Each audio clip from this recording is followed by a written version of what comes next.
Good evening, everyone. I am CA Manoj Sabat. In this video, we'll be discussing about the concept of beta, right? So, beta is a concept we should be very familiar with all the finance students, right? And we'll observe this beta calculation particularly at the time of doing the computation of cost of equity under CAPM model, right?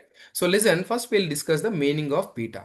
Now listen, what does this beta indicates? Beta indicates the risk, right? Now why we should think the risk in the concept of CAPM model? First, let us try to understand what does this CAPM tell about. CAPM model tells about what? The computation of the cost of equity, right, to the company based upon the risk. Right? See, there are five models in order to compute the cost of equity. The first model is our dividend model, next earnings model, next growth model, next realized yield model, and the last one is CAPM model.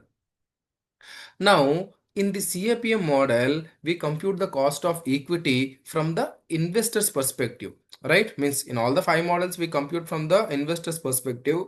But in this CAPM model, what is the specialty is from the investor's perspective, we take the concept of risk and then we compute the cost of equity, right? Balance other four models does not consider the risk into consideration, does not take the risk into consideration while calculating the cost of equity. Now listen, cost of equity has become from the company's perspective. You think from the investor's perspective. From the investor's perspective, it is not cost, it is the minimum required rate of return to the shareholder. Right? It's what? The minimum required rate of return to the equity shareholder.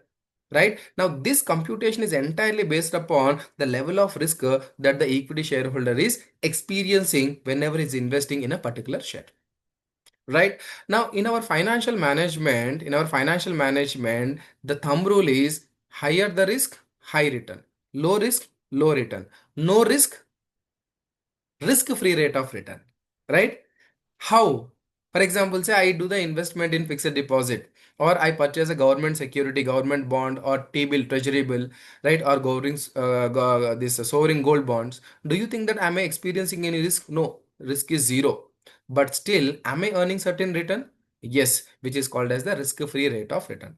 Now see, whenever I am not taking any risk and earning the risk-free rate of return, whenever I invest in any share, right? Don't you think that I am taking more risk? In that case, I am eligible for more return, isn't it? Now, based upon this concept only, CAPM model has developed the computation of the cost of equity, right? So the minimum required rate of return of the equity shareholder is nothing but risk-free rate of return, so which he will be getting even by taking a zero risk, plus he wants some extra return. Right? He also wants what? Some extra return, which is called as the risk premium. Right? Here you can see it is called as what? Risk premium. Now, this risk premium will be given to the equity shareholder if he has taken the entire risk of the market. But is he taking entire risk of the market? No. Why? Because at a time I will be investing in one share. I am not taking the risk of entire market, right? I am taking only a certain proportion of the entire risk of the market, which is limited to my share. In that case, this entire return will not be given to me. It depends upon the level of risk I am taking in the market, right? So my share may be more volatile when compared to the market, or my share may be less volatile when compared to the market, right? Now this volatility indicates the relative measurement of risk, right? This volatility indicates what? The relative measurement of risk. Now, in order to compute that volatility of the risk which is there with my security compared to my market, we use the concept called as beta. Right? So beta indicates what? Beta indicates what? The relative measure of the risk. Right relative major का मतलब क्या होता है? Comparison of the risk between two items. Right? एक मेरा share का जो risk होता है, दूसरा जो मार्केट का रिस्क होता है. राइट? सो दोनों को कंपेयर करने से जो भी हमको जो रिस्क आएगा उसको हम बोलते हैं beta. Right?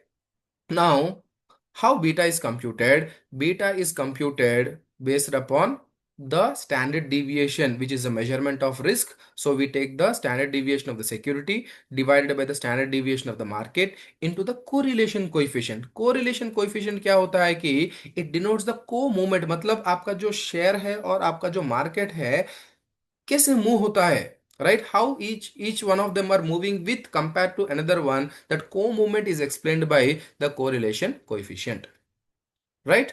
So this is how we find out the beta. This is how we find out the beta. It is nothing but sigma s divided by sigma m into the correlation coefficient of the security and the market, right? Sigma m का मतलब क्या होता है? So standard deviation of security, and then sigma m क्या होता है? Standard deviation of market. Standard deviation of security and standard deviation of market.